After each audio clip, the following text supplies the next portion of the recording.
우리 교회에 다영도 북카페가 생겨서 우리 성도들이 좋아하죠. 와서 보신 분들도 다 좋아라고 그럽니다. 우리 교회 성도들뿐만 아니라 교회로 출입하는 분들도 이 장소를 이용해서 이제 거룩한 교제를 나눌 수 있게 되었어요. 근데 이제 카페에서 우리가 이제 교제를 나눌 그 매개체가 뭐냐면 이 커피죠. 여러 차가 있지만 그 중에 커피가 가장 이제 대표적인데, 이 커피는 맛도 좋지만은 무엇보다 향이 제일 좋아요. 커피 향.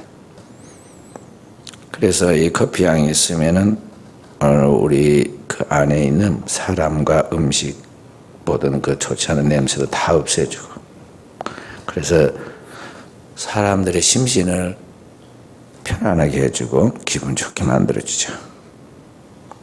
커피 집에 들어가면 다 그래서 이 커피 냄새를 즐기게 됩니다. 우리가 즐겨 마시는 이 커피는 커피 콩을 볶는 데서부터 시작하죠. 이 커피가 콩입니다. 아프리카 지역, 또 밀림 지역 이런 데에서 재배되는 이 그들이 사용하는 콩이란 말이죠. 빈이란 말이 콩이란 말이에요. 이 커피 콩을 이제 볶는 데서부터 이제 커피가 시작됩니다. 이 커피 콩을 볶는 것을 로스팅 한다고 그래요. 로스트란 말은 태운다, 볶는다 그런 뜻이에요. 그러니까 로스팅 그러면은 계속해서 볶는 그런 거죠. 근데 커피집에서는 이 로스팅을 뭐라 수분 날리기 그런 거. 볶으면서 이제 수분을 날린다 그런 말이죠. 커피는 최초에 이제 농부들이 수확을 한 뒤에 그 일정한 가공을 맞춰서 포장을 해가지고 이제 팝니다. 그것이 이제 이 커피 볶는 로스터들에게 손에 들어오죠. 산지에서 그것을 일정한 가공을 해가지고 들어온 그걸 보고 그래서 생두라고 그래요. 그린빈. 이 생두를 이제 보내주면 이 생두 안에는 아직도 수분이 15에서 20%가 남아 있습니다. 그 생두를 로스터에 들어가서 볶는 기계에 들어가서 이제 가열하기 시작하면 그 생두 안에 들어있는 15에서 20%의 수분이 날아가게 되죠. 그래서 이 안에 생두 안에 있는 이 수분이 모두 날아가게 되면 이제는 파핑 현상이 생기게 됩니다. 이 파핑이라는 것은 이제 그 톡톡톡 튄다 그 말이에요. 그러니까 우리는 뭐 발음이 잘 되잖아요. 우리 한글은. 근데 영어는 발음이 잘 안 되니까 이상하게 발음을 해요. 우리는 톡톡 튄다 그렇게 이야기해요. 근데 그게 톡톡이 잘 안 돼요. 거기는. 그러니까 그들이 표현한 것은 파핑이라고 합니다. 틱틱 소리를 나면서 이렇게 이제 부피가 팽창하죠. 그리고 그렇게 하는 가운데 이제 이 콩이 태워서 이게 거기서 향기가 나옵니다. 그리고 볶으면서 이 수분이 날아가고 그래 태워지면서 향기가 가스와 함께 이 원두 몸 속으로 들어가요. 볶아지면서 그 속으로 들어갑니다. 그렇게 하는 데서 이제 맛과 향이 나오는 거예요. 그래서 1차 파핑이라고 그러고, 그리고 이제 계속 볶다 보면 2차 파핑 현상이 나타나는데 이제는 커피 안에, 그러니까 원두 몸속에 들어가 있는 커피 안에 있는 수분까지 다 빠져나가게 돼요. 그때가 이제 커피의 맛을 결정하는 그런 가장 순간이죠. 그런 걸 잘 해가지고 딱 해서 이렇게 커피를 내줘야 이게 이제 진짜 커피예요.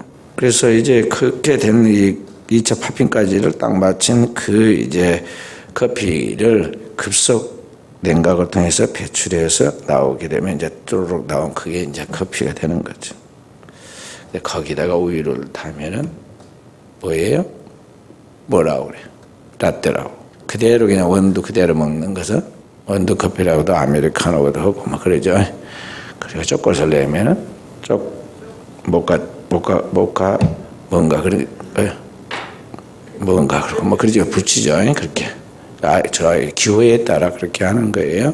자, 그런데 그렇게 이제 자그마한 커피 하나도 전 세계에서 가장 많이 마시는 지금 차가 이 커피거든요. 근데 이 작은 커피콩 하나도 우리에게 맛과 향기를 통해서 우리에게 심신의 안정을 주고 사람들의 교제를 도와주고 뭐 이렇게 하면서 그렇게 하는데, 그렇게 되기까지 이게 자신을 희생시킨다는 거죠. 철저하게 완전하게 자기를 희생하고 자기를 태우고 그렇게 완전히 자기가 분해되어 없어지면서, 그러면서 이제 사람들에게 맛과 향을 제공해 주는 것과 같이 오늘 우리 주 예수 그리스도께서 우리에게 생명이 되어서 우리로 하여금 영원한 하나님의 나라의 자녀가 되도록 하기까지 하나님께서 그렇게 하셨다는 거죠.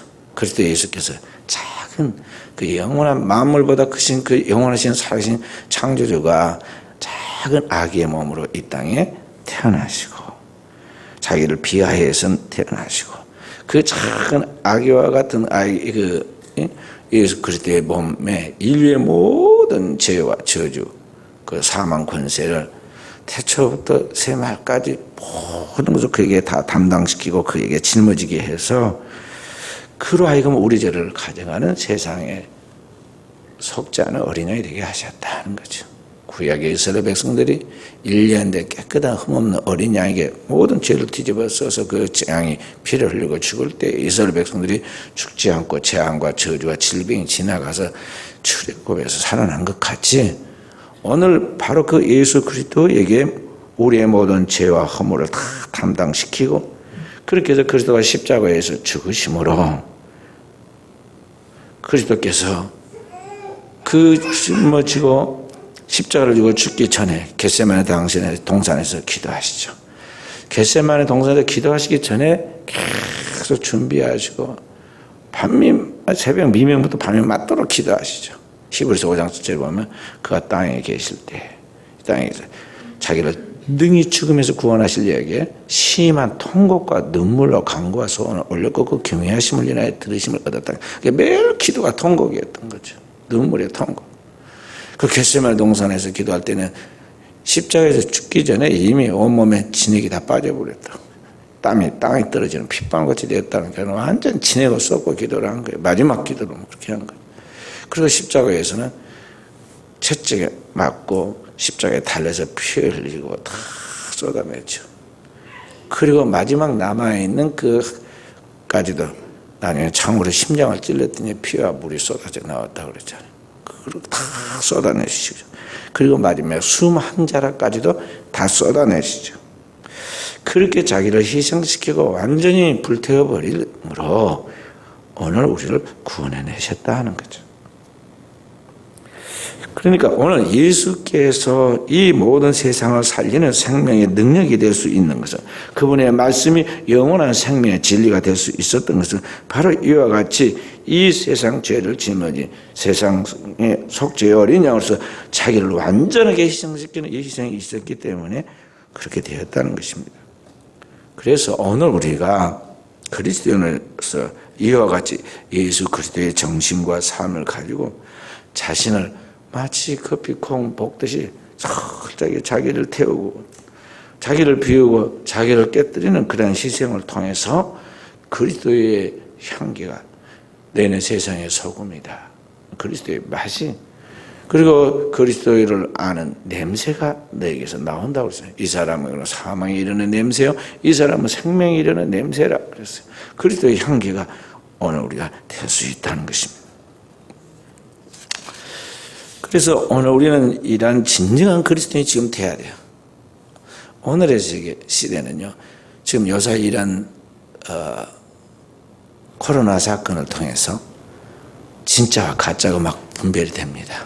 정치하는 사람들도 또 뭐 일반 한 사람들도 다 막 분별이 옵니다. 교회도 마찬가지고 신자도 마찬가지. 그가 진정한 신자인가 아닌가? 그 진정한 지혜자인가 아닌가? 막 지금 완전히 드러나잖아요. 다 드러나. 그래서 우리가 그리스도인이라면 바로 이 예수 그리스도를 진정으로 믿고 그리스도가 나의 주이시며 나의 왕이심을 고백한 사람들이고, 그 스승에서 분해되어서 그리스도를 모시고 그리스도를 닮아가는 사람이 진정한 그리스도인인데, 내가 그렇게 살고 있느냐 하는 것이죠. 그래서 자기를 체크해 봐야 돼요. 나는 진정한 그리스도인인가? 자기가 진정한 그리스도인인가를 분별해 보려면 세 가지로 분석해 봐야 합니다. 첫째는 내 삶이 십자가에 못 박힌 삶인가 하는 것입니다. 사도 바울은 다메섹에서 부활의 주님을 만나서 자아가 깨지기 전까지는 자기의가 충만해가지고 자기가 세상에서 제일 똑똑하고 유능하고 실력 있는 사람같이 보였고 다른 사람은 완전히 무시했어요. 네, 실제로 자기가 아무리 봐도 똑똑하지 못하고 미련한 사람들이, 그는 지금까지 배운 자기의 최고의 정점의 지식, 유대 율법에 정통한 사람이고 헬라 철학에 정통한 사람으로서 분석해 볼 때 그에 맞춰서 철저하게 자기를 살아왔던 자기의 삶은 대단한 것에 비해서 율법에서 난 자기의에, 다른 사람들은 그 정도도 수준이 안 되거든요, 상대적으로 볼 때. 그러니까 무시한 거예요. 그래서 그 자기가 알고 있는 그 율법적인 의로 다른 사람을 깨뜨리고 교회를 박해하고 교회를 무너뜨리는 데 앞장선 사람이었죠. 그런데 의외로 다메섹 도상에서 다메섹으로 가는 그 길에서 하늘로부터 해보다 더 밝은 빛이 비치고 하나님의 음성이 들리고 그 음성의 주인공이 누구인가를 물었더니 그분이 바로 자기가 핍박하는 나사렛 예수라고 말할 때 그 부활의 주님 앞에서 철저히 깨집니다. 그래서 그 다메섹 도상에서 부활의 주님을 만나서 깨지고 그분이 십자가를 지은 그 십자가의 도, 그 의미가 무언가를 깨닫고 난 다음부터는 이제 자기 자신의 그 옛날의 자아와 육신의 소욕을 가진 자기 육성을 다 죽이는 삶을 살아가죠. 그래서 고린도서 얘기 좀 더 읽어보면요, 9장이잖아요. 15장 봐보세요. 15장에 보면 거기 부활장인데 그 부활장의 31절에 이렇게 말합니다. 형제들아, 내가 그리스도 예수 우리 주 안에서 가진 바 너희에 대한 나의 자랑을 두고 단언하노니 나는 날마다 죽노라. 아멘. 사도 바울이 자랑하는 것이 딱 하나 있다고 그랬어요. 자랑하는 것이. 고린도전서 1장 31절에도 보면 기록된 바와 자랑하는 자는 주 안에서 자랑을 함과 같다 그랬는데, 그 자랑이 자기도 할 것이 하나 있다고 그랬습니다. 그리스도 예수 우리 주 안에서 자기가 자랑할 것이 딱 하나 있는데 그게 뭐냐면 나는 날마다 죽노라. 날마다. 그 말로 그냥 말로 죽는다 그걸로 죽는 것이 아니라 노래로 그냥 내가 그리스도와 함께 십자가 못 박혔는 이제 내가 산 거다, 내 안에 그리스도가 사는 것이 뭐 노래 부르고 그렇게 하는 것이 아니라 실제로 자신을 하나님 앞에서 죽이는 삶을 살았다는 거예요. 우리 안에는요, 아무리 예수를 믿고 은혜를 받고 교회를 오래 다녀도 이 세상과 세상에 있는 것들을 사랑하고 또 이 육신의 속에 육신의 정욕이라는 재성이 있어가지고 이 세상과 세상에 있는 것들을 사랑해서 맞장구를 쳐서 죄를 짓고 싶어하는 그런 본성이 있어요. 그런데 그렇게 되도록 공중의 권세의 원수 마귀가 끊임없이 우리에게 격동하고 시험을 합니다. 유혹을 하고. 바로 그런 것들은 내 자신을 믿지 않고 자기를 자신하지 않고 오래 교회 다녔다고 안심하지 않고 날마다 그걸 끄집어내서 십자가에 못 박는 작업을 했다 이 말이죠. 그것이 뭐냐면은 절제의 삶이에요. 오늘 하나님의 말씀 고린도서 9장 25절부터 27절까지 보면은 거의 쭉 경계하는 이야기를 하면서 마지막에 뭐냐면 27절에 내가 날마다 내 자신을 쳐서 복종케 한다고 그랬어요. 하나님 앞에 날마다 자기의 육신을 하나님 앞에 쳐서 복종시켜가지고 자기가 십자가에 못 박고 죽는 연습. 그리고 죽음으로 끝나느냐? 죽어야 살아나니까 죽을 때 15장에 부활, 그리스도와 함께 부활한다는 거죠. 그래서 오늘 우리는 진정한 그리스도인으로서 내 삶이 지금 그리스도 안에서 나의 육체와 함께 옛사람은 십자가에 못 박고 새로운 사람으로서 살고 있는가 하는 것을 우리는 우리 자신에게 점검해 보라 하는 것이죠. 두 번째로 오늘 내가 진정한 그리스도인가 아닌가를 알아보려면 내 안에 그리스도가 살아 있느냐 하는 것을 찾아야 돼요. 사도 바울은 갈라디아서 2장 20절에 내가 그리스도와 함께 십자가에 못 박혔느냐 그런즉 이제는 내가 산 것 아니요 내 안에 그리스도가 사신 것이라. 그러니까 십자가에 못 박고 그러면 나는 죽었는데 그럼 무엇이 내 안에 나가 지금 살아 움직일 때 사는 게 뭐냐? 내가 아니라 내 안에 그리스도가 사신 것이다. 내 안에 그리스도가 살았느냐는 거죠. 인류의 모든 죄와 허물을 담당 십자가에 죽으신 그리스도가 부활하시는데 부활하신 그분이 어디 계시냐? 오늘 예수 그리스도를 믿는 그 믿는 자 안에 오늘 내 안에 살아계신다는 걸 알아야 돼. 내 안에 그리스도가 사신 것이다. 사도 바울이 고백하잖아요. 그러니까 오늘 우리는 그분을 믿는 믿음으로 살아야 한다는 것이죠. 그래서 그분이 내 안에 살면 그분과 같은 생각이, 언어가, 행동이 삶으로 열매가 나타나게 되고 있어요. 그렇지 않다면 오늘 우리는 내 안에 그리스도가 산 것이 아니죠. 다른 게 지금 살고 있는 거예요. 못된 것이. 세상적이고 정력적이고 마귀적인 것이 살고 있다 이 말이죠. 이걸 몰아내야 돼. 예수님이 오시면 늘 귀신을 쫓아내고 병든 자를 낫게 하였듯이 오늘 내 안에 있는 이 나쁜 더러운 귀신들을, 악한 영, 악한 생각들을, 예수가 아닌 악한 영의 그런 주는 생각들을 이걸 늘 몰아내야 돼.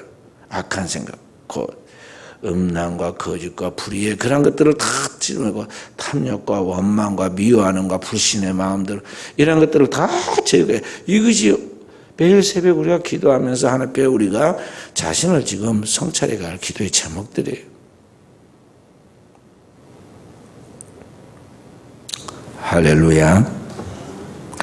세 번째로 오늘 그리스도인으로서는 오늘 우리는 내가 진정한 그리스도인인가 보려면 내 삶의 목적과 이유가 그리스도인가를 봐야 돼요. 우리 찬양에도 내 삶의 존재, 이유, 목적 그런 노래 있었잖아요. 내 삶의 이유를 묻는 그의 그대의 계획 그런가 찬양이 있었죠. 그러니까 로마서 14장 8절에 사도는 뭐라? 우리가 사나 죽으나 주의 것이로다 그랬어요. 주의 소유다 이 말이죠. 사나 죽으나 그리스도의 것이요. 그리스도에는 예수 그리스도를 믿고 난 다음부터 나의 옛사람은 죽고 육체와 함께 옛사람은 십자가에 못 박아 죽고 내 안에 그리스도가 새롭게 살아면서 영과 혼과 육이 새로워져요. 그 새로운 피조물이에요. 영이 새로워지니까 육도 새로워져요. 겉사람은 후패하나 나이가 들어가서 자꾸 늙어가지만 속사람은 나이가 갈수록 새로워져야 한다 이 말이죠. 그 새로운 피조물이죠. 그래서 내 삶이 존재 이유와 목적이 이제는 나를 위해 살고 나의 나라와 나의 왕국을 구했다면 이제는 주의 나라와 주의 의를 구하고 주의 왕국을 구하는 삶이 되어야 한다는 거죠. 그래서 고린도서 더 읽어가면은 앞에 보면은 10장 31절에 그렇게 말합니다. 우리가 먹든지 마시든지 31절 그런즉 너희가 먹든지 마시든지 무엇을 하든지 다 하나님의 영광을 위하여 하라. 그러니까 먹고 마시는 우리 일상생활이잖아요. 모든 삶의 생활의 존재 이유와 목적은 하나님의 영광을 위하는 것이 되어야 한다는 거죠. 다른 것이 목적이 되어서는 안 되고 다른 것이 내 살아가는 활동의 이유가 되어서는 안 된다는 거죠.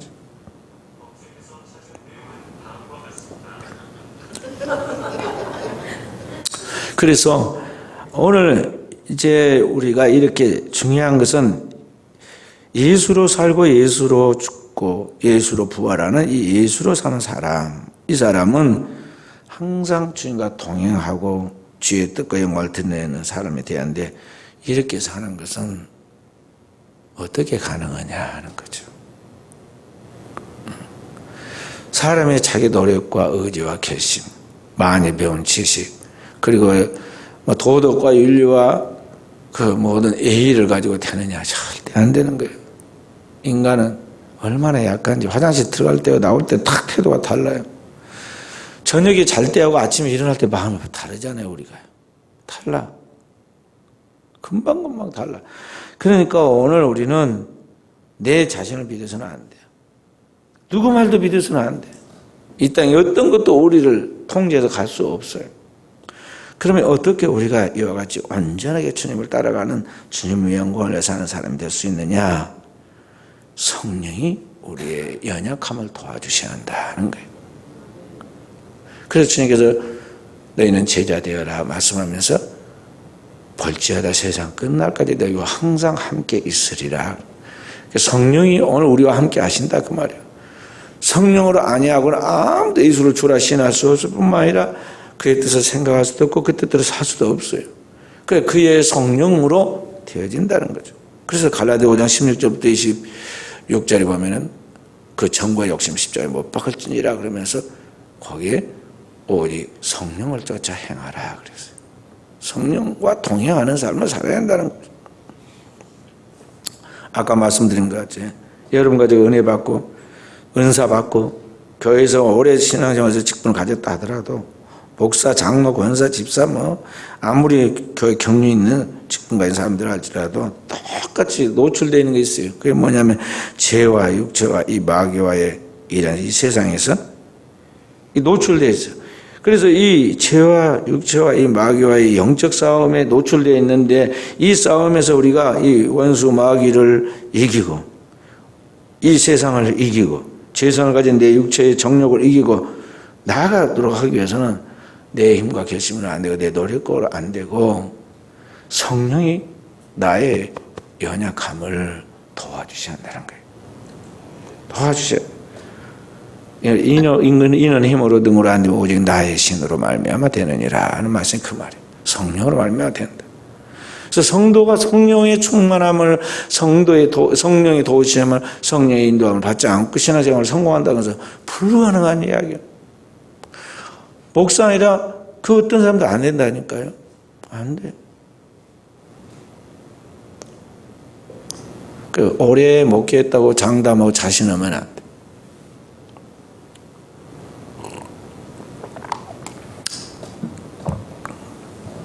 어제도 목사님 가정이 3가정 왔다 갔는데요. 목사님들 모이면 이제 어려운 목회자들 이야기하고 도와야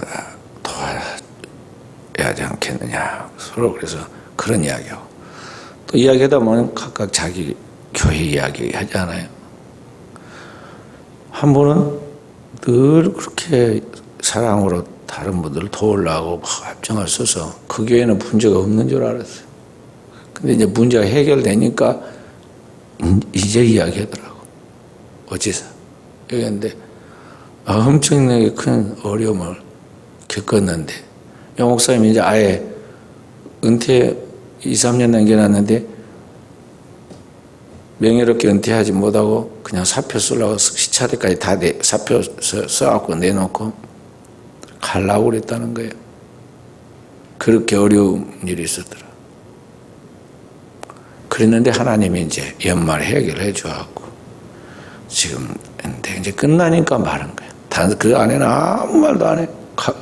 안 하시더니 이제 이야기를 해요.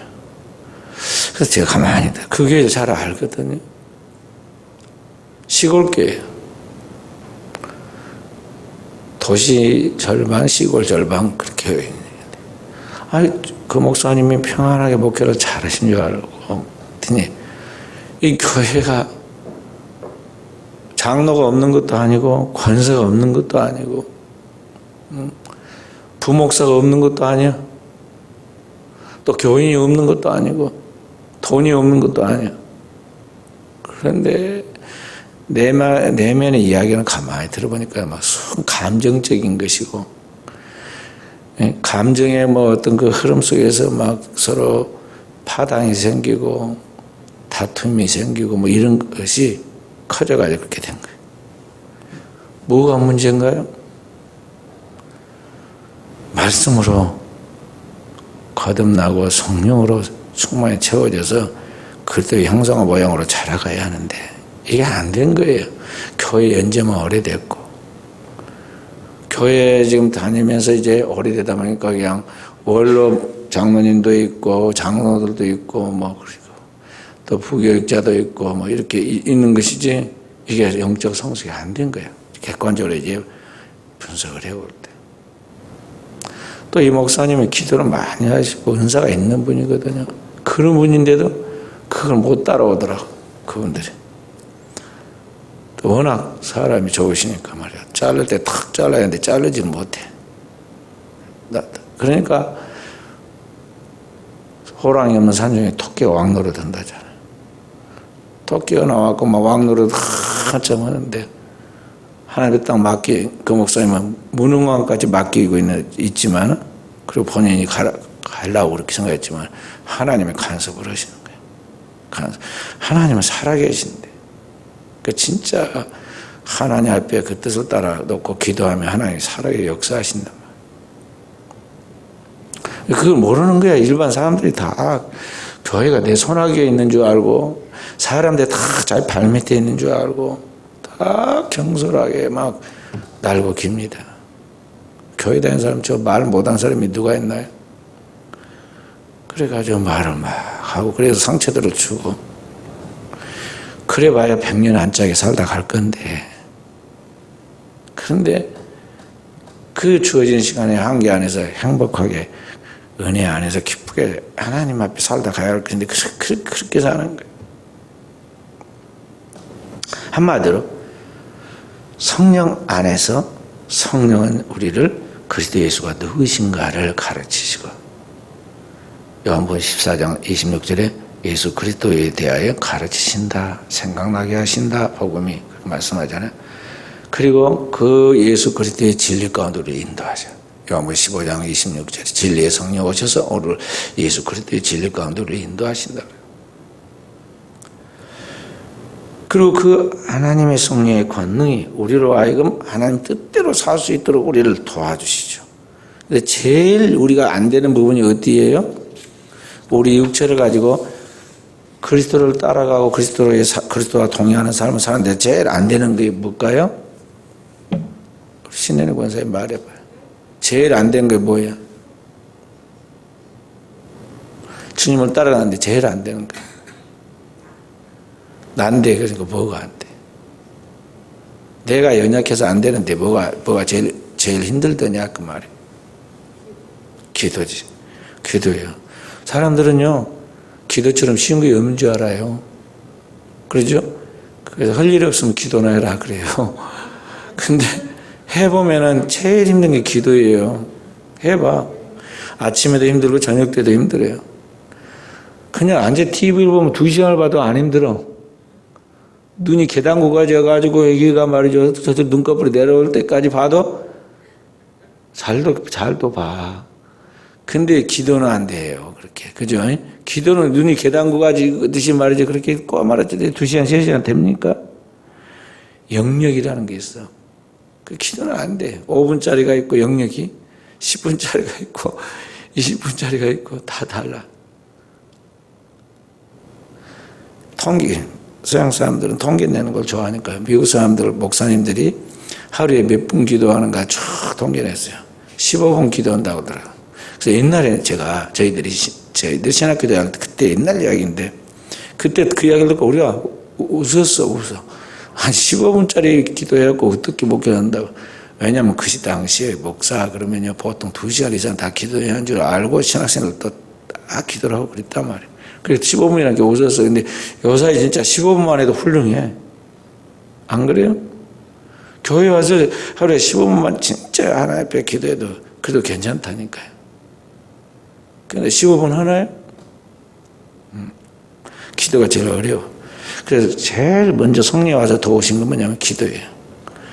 로마서 8장 16절에 보면 이와 같이 성령도 우리의 연약함을 도우시나니 우리가 어떻게 아버지 앞에 기도할 줄 알지 못할 때 성령이 오셔서 말할 수 없는 탄식으로 우리를 아버지 앞에 대신해서 기도해 준다 그랬어요. 그러면 마음을 감찰하신 하나님께서 성령의 생각을 하시고 우리의 기도를 지금 해석해서 하나님 앞에 올리는 그 기도, 성령의 기도를 들으시고 우리 기도를 하나님 앞에 상달시켜서 그 기도 금그릇에다가 응답을 받아가 땅에다 쏟아주시죠. 그러니까 우리 하나님 앞에 기다리는 천사를 지루하게 만들지 말아요. 빈 그릇을 가지고 맨날 우리 주변에서 서성거리고 왔다 갔다 하는데 우리는 계속 딴짓하고 돌아다니면 어떻게 되겠어요? 기도의 그릇이 차면 기도의 향과 함께 하나님 보좌로 올라가고 하나님 앞에 상달된 그 기도의 그릇에 하나님 응답을 담아가지고 땅에 쏟아주는데 준다고 그랬잖아요. 하나님 응답이나 기도의 응답은 그렇게 나타나는 거예요. 상달되고 응답되어서 떨어지는 거예요. 그래서 성령이 이렇게 기도하시는데 기도를 도와주는데 기도하면 결과적으로 하나님께서 이제 우리 응답을 주셔서 때에 맞게 가장 적정한 시간에 가장 최고의 응답을 주시죠.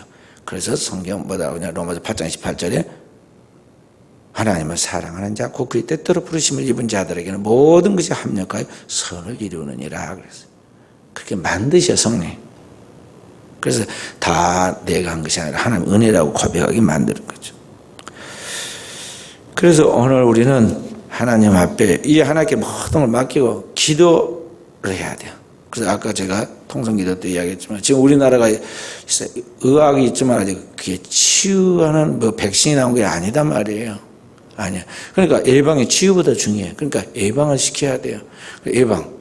들어오는 것도 조심해야 하고 나가는 것도 조심해야 하고 여기 머무른 사람들도 서로 조심해야 하는데 지금 마음대로 나가고 마음대로 들어오고 아프다고 그러면 그때에서 가서 이제 진료를 받아가지고 진료하는 지금 현재 나온 숫자가 저렇게 된다고요. 계속 나오는 거야 이게 죽는 사람도 나오고.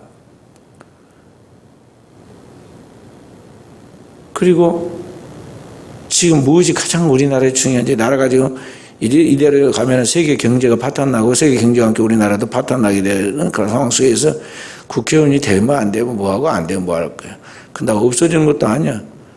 지금 그거 중요한 거 아닌데 아직 그 세계에서도 막 자기들끼리 막 찌그덕찌그덕 싸우고 막 난리잖아요. 국회의원 서로 된다고. 그리고 우리 보고 이제 표 찍으러 와라 올 거예요. 그때는 어떻게 할 거예요? 사람이 줄줄이 서 있을 건데 거리 유지하면서 언제 그 표를 찍고 오겠어요? 줄줄이 붙어도 지금 바쁜데. 그래서 오늘 우리는 하나님의 백성으로서 이러한 하나님의 거룩한 뜻을 따라서 성령의 감동과 감화, 가르침과 인도를 따라서 그리스도의 형상을 이루고 그 뜻을 따라 하나님의 일을 완성하기까지 해야 하는데 그 조절을 누가 해주느냐? 내가 하는 게 아니라 성령이 그것도 해줘요. 그래서 우리가 성령이 내게 감동, 감화하고 깨달음을 주고 마음에 판단력을 줄 때 그대로 순종할 수 있어야 돼. 그것이 뭐냐면 성령의 절제의 은사예요. 갈라디아서 5장 22절부터 23절에 보면 성령의 9가지 은사 중에 마지막 은사가 절제의 은사예요. 오늘 사도 바울도 그걸 잘 사용했다고 그랬어요. 내가 내 몸을 쳐서 복종케 하면 이 절제 은사를 사용하지 않으면 다 망하는 거예요. 하늘의 천사장이 마귀가 된 것이 뭐냐? 절제하지 않아서 그런 거예요. 아담과 하와가 최고의 영광을 이 땅에서 누리게 되고 하나님과 함께 하나님의 형상 모형으로서 영광과 축복을 누리고 만물을 다스리고 정복하고 번성하고 얼마든지 최고의 삶을 살 수 있었는데 절제하지 않아가지고 나중에 망하는 거단 말이죠. 우리 그리스도인에게 있어 꼭 영적 삶에 필요한 은사가 이 절제의 은사예요. 생각의, 언어의, 삶의 절제가 필요하다. 할렐루야. 그래 하나님이 그것이 제대로 되면 쓰십니다. 근데 그게 되어지면 써요. 준비된 만큼 그 사람 되면 이제 그 사람 인격이나 신앙이나 모든 게 된 거예요. 그럼 하나님 이제 그때는 세상에 드러내서 쓰세요. 이번 사순절 특별 새벽 기도 기간에 우리 성도들이 특별히 기도할 때 이 절제의 은사까지 완성되도록 기도해야 돼요. 지금 우리 한국교회는 그게 필요해요. 1980년대 제가 대학교 다닐 때인데 미국 엘라바마 대학교에 로스쿨 학생인 밀러드 풀러라는 사람이 있었어요. 로스쿨 학생이라면 법대생을 말하는 거예요. 이 풀러가 법대생인데 나중에 변호사가 돼요. 뭘 했냐면 겸업을 했는데 친구와 함께 유통회사를 차렸어요. 회사를 차려요. 대학교 다니면서. 그 뭐 대단한 게 아니고 요리책, 아이들 먹는 캔디 그런 것을 가지고 유통업을 했어요. 근데 그 시대 사람들 생각하지 못했던 생산자와 소비자를 직접 연결하는 상점에다 내는 게 아니라 그냥 연결하는 우편 판매 방식으로 사업을 했어요. 지금 나오는 거 우리가 지금 하는 거 택배 같은 거 뭐 직송하고는 그게 전부 다 시작이 이 사람부터 시작한 거예요. 우편 판매 방식으로 했는데 사업이 날로 번창합니다. 그러니까 이 플러는 변호사이면서도 이 자기가 하는 개인 유통사업을 쉬지 않고 해서 사업에 끈을 놓지 않아서 부자가 됩니다. 얼마 되지 않아 100만 장자가 돼요. 29살 때 100만 장자가 돼요. 보니까 돈이 막 벌리는 거예요. 환히 보이는 거예요. 돈이 따라온다고 그러잖아요. 그래서 돈 버는 재미에 푹 빠져가지고 맨날 그것만 하다 다니면서 주일날도 안 쉬고 휴일도 있고 살았어요. 그러니까 아내나 이제 막 태어난 자녀들이나 한참 사랑을 나누고 사랑을 받고 그럴 때인데 아내가 자녀가 잊어먹고 오직 막 돈에 미쳐갖고 다니는 거예요. 그것만이 가치예요. 부인 입장에서 어떨까요? 한참 아이가 재롱을 부리고 예쁜 때 아빠가 있어서 돌봐줬는데 그 일을 하지 않으니까 결혼 5년 만에 부인이 돈만 추구하고 재미없는 삶을 사니 당신하고 살고 싶지 않다. 그리고 결별 선언을 했어. 별거를 요구했다. 정신이 갑자기 돌아왔어요. 아니 이게 그게 아닌데 가정을 지키려고 돈 번 건데 가정에 지금 박살이 나가지고 이제 이거 보니까 아내가 대충 겁을 주는 게 아니라 진짜 딱 각오를 하고 이야기를 합니다. 그래서 이 사람 정신이 화들짝 돌아가지고 자기가 그동안에 미친 듯이 돈 번다고 쫓아다니면서 집착했던 그 생활을 뒤돌아보기 시작하죠. 그리고는 다시 하나님 앞에 회개하고 이제 삶을 재정립합니다. 그래서 이 1965년도에 그가 살 집만 남기고 전 재산을 자선단체에 기부하죠. 65년. 그 사람은 독실한 기독교에 원래 신자였기 때문에 플러는 애틀란타 인근의 기독교 공동체인 코이노니아 농장을 찾아갑니다. 미국 조지아주에 있는 애틀란타. 우리 큰아들이 거기 있는 그곳이죠. 그곳에는 지금도 옛날부터 지금까지 계속해서 바이블 벨트라고 그래가지고 아주 잘 믿는 그런 사람들이 형성되어 있는 지역이라고 그래요. 근데 바로 그곳에 이 기독교 공동체인 코이노니아 농장을 찾아갔어요. 찾아가서 보니까 땅은 있는데 가난해가지고 집을 못 짓고 있는 농장의 사람들을 보면서 이 사람 혹시 사업원사 머리가 잘 돌아가는 거예요. 협동농장을 만들어야겠다 그런 생각이 들었어요. 그래서 1972년에 농장 안에다가 뜻을 함께라는 그런 제목과 함께 이 27가구와 이제 집을 짓기로 결심을 합니다. 그래서 그렇게 해서 이제 생긴 단체가 뭐냐면은 헤비타트예요. 헤비타트란 말은 보금자리라 그런 뜻입니다. 거주지 보금자리. 그리고 거기에서 이 27가구로 시작하는 이 헤비타트 운동이 이제 계속 확산됐죠. 그 이듬해 플러 부부는 아프리카 자이르로 갑니다. 지금의 콩고 공화국이 그때는 자이르라고 불렀어요. 그래서 거기에 가서 그 아이디어, 헤비타트 아이디어를 실험해 보죠. 콩고는 아프리카의 가난한 지역이니까 소똥으로 집을 만들어 갖고 그렇게 그 속에 들어가서 합니다. 그러니까 이 소똥을 주워다가 그걸 가지고 이제 집을 만드는데 그 소똥에서 뭐가 나와요? 벌레가 나올 거 아니에요. 그러니까 막 거기서 온갖 질병에 시달리고 있는데 그게 잘 모릅니다, 그들은. 그래서 이 부부가 2005년까지 앞으로 이제 그 당시 이제 아까 건너 72년도니까요. 이게 쭉 장기적으로 지금 내놓은 거예요. 거리를 두고 그때까지 자기 돈을 갚을 수 있는 능력이 있는 사람, 그 정도의 영역이 있는 그런 돈이나 활동 능력이 있는 사람들을 주민들을 골라가서 이제 집 짓기를 시작합니다. 콩고에서 집 짓기를 시작해서 성공을 거두어요.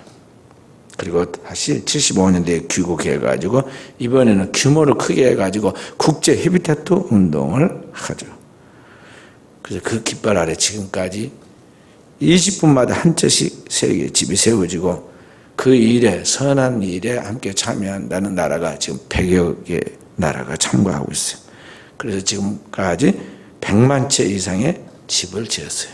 우리나라에도 와서 지었어요. 1992년에 한국에도 상륙해가지고 2001년도에 우리나라에 누가 왔냐면은 미국 카터 대통령이 왔어요. 그 대통령이 그의 열렬한 팬이에요. 연세가 100살 가까이 됐는데도 지금도 다닌다고 그러더라고. 카터도. 근데 가다가 지금은 이제 다치니까 그냥 홍보대사 같이 이렇게 따라만 이제 하루 정도 가도 다행이죠. 그런데 아이가 지금도 망치질하면서 했대요. 그래서 이 헤비타트를 창시한 이 풀러는 세상을 떴지만 하나님 앞에 갔지만 그가 이렇게 파괴의 정신을 가지고 희생하는 그 후예들이 많이 나와서 지금 세계에서 헤비타트 운동이 아주 왕성하게 이루어지고 하고 있죠. 오늘 우리가 정말 주님의 은혜를 받은 사람으로서 그리스도의 그 공혈, 그리스도의 그 사랑의 희생과 그 정신을 가지고 오늘 우리가 산다면 그 주님께서 오늘 우리에게 본을 보여주고 희생하셨던 그 사랑을 성령이 우리에게 똑같이 부어주시고 오늘 우리 안에도 그와 같은 성령의 은사와 재능을 주어서 오늘 우리의 삶 속에 하나님이 기뻐하는 삶을 살아가도록 만든다는 것이죠. 역사는 항상 지나고 난 다음에는 그것이 레전드가 되죠. 전설이라고 그래요. 전설. 처음 한 사람은 새로운 것이지만 나중에 지나놓고 보면 그게 대단한 것이 된다고요. 그러니까 오늘 우리가 하나님과 동행하고 하나님의 성령을 쫓아서 이렇게 절제하는 삶을 살면서 계속 성령에 가면 결국은 그 시대 그가 하나님의 백성으로서 뛰어난 민족적으로 세계적으로 뛰어난 사람이 되어서 그 시대의 전설이 되는 거예요. 그래서 사람 우리 귀한 성도 여러분, 여러분과 제가 맨날 어디 다른 거 보고 저기 노래 부르는데 거기가 거기도 보니까 노래 또 뭐 있더만. 예. 요새 한참 한 거 뭐 있어? 응? 미스터 트롯인가 나오고 작년에는 걸 미스 트롯인가 막 했다면서요. 그러니까 트로트 그 가수들 뽑고 막 그런 거 한다고 하는데 그 왕년에 다 했던 거 옛날 사람들 다 그렇게 노래 불렀던 건데 이제는 이걸 갖다 인생은 돌고 도는 거야. 그러니까 복고풍으로 와가지고 다시 또 그거 하는 거 같아요. 거기에 보면 옛날 노래 부르던 가수들 나와라고 그래가지고 그 사람들 전설이라고 막 레전드라고 그러잖아요. 그 시대는 그들이 전설이었고 이 시대는 또 젊은 새로운 손자 같은 사람들 전설이라고 나오는 거예요. 역사는 항상 그래요. 하나님의 마음이 흡족한 준비된 사람, 훈련된 사람들은 하나님의 그 시대의 전설처럼 쓰시는 거예요. 여러분과 제가 남의 이야기 모르고 따라다니면서 보고 듣고 괜히 시간과 정력을 낭비해. 내가 전설이 돼야지. 그래 안 해요? 내가 전설이 되고 내 가정이 전설이 되고 내 교회가 전설이 돼야지. 남이 잘한 거 아무리 보고 듣고 그래 봐야 그게 무슨 의미가 있냐 이 말이죠. 자기가 야구도 자기가 가서 공을 한번 던져보고 공도 자기가 발로 가서 툭툭 차보고 자기가 해봐야지 남이 꽁찬 거 구경 자꾸 해보면 뭐 할 거예요 이게. 자기하고는 아무 상관도 없는 건데. 오늘 이런 거잖아. 역사의 방관자나 구경꾼이 돼서는 안 되고요. 주인공들이 돼야 돼요. 아기가 우리가 볼 때는 얼마나 저 걸음이 서툴러요? 저 아기가 걷는 걸음이 얼마나 부족하냐 이 말이에요. 그렇지만 그 아기는 그에게 최고를 지금 보여주고 있다. 그의 최고를 보여줘. 그러니까 사랑스러운 거예요. 그러니까 하나님 앞에서는 여러분과 제가 한 사람 한 사람이 천하보다 귀하고 하는 사람한테 절대적이단 말이죠. 우리가 하나님 앞에서 하나님 뜻대로 최선을 다하려고 하는 삶을 살아가면 그게 하나님의 기쁨이 되고 하나님의 자랑이 되고 역사에는 그것이 전설이 되는 거예요. 그래서 오늘의 시대에 저와 우리 사랑하는 성도들이 우리 주님 안에서 그리스도를 따라가는 진정한 그리스도인의 삶을 성령의 절제의 삶을 통해서 순종해서 살아감으로 세상을 비추는 빛으로서 우리를 부르신 주님의 목적을 완성해가는 종들이 되어지기를 주의 이름으로 축원드립니다.